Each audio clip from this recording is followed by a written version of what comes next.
At the top tonight, the dangerous trip many are willing and risking to make into Texas. This year, Border Patrol agents say they've gone out and over to 1,000 rescue calls for migrants in distress. Those were predominantly in Brooks and Kenedy counties, as migrants are usually calling 911 because of the heat. Our Michael Gibson has more details on the efforts to try and save those people's lives in our top story tonight.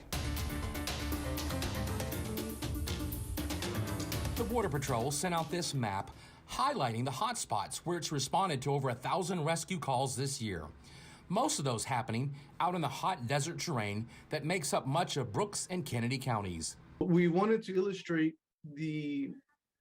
how desolate it is in that area and how far north from the RGV that is. There's brush, very limited cellular coverage. The ranch houses are far and few between. Jesse Moreno is the Border Patrol agent who decided to come up with this map to try and show folks how dangerous that walk across the desert is for those migrants trying to avoid the Falfurrias checkpoint. Our agents this year have made over 1,000 rescues. A lot of those rescues, or the majority, 70% or more, have been up in our northern county, Brooks and Kenedy County.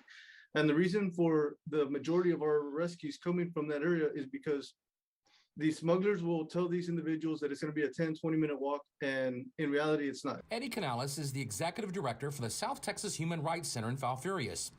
For years, he's been placing water in these emergency blue barrels all across Brooks County for those migrants out in the brush.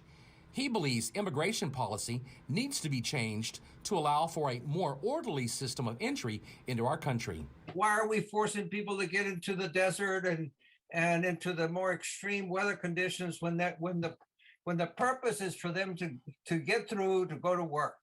So it just does not make any economic sense. We need the labor here, but we're forcing them to go in through the desert. Canales says until the immigration policy changes, he doesn't expect anything to change out here along this corridor of death and despair.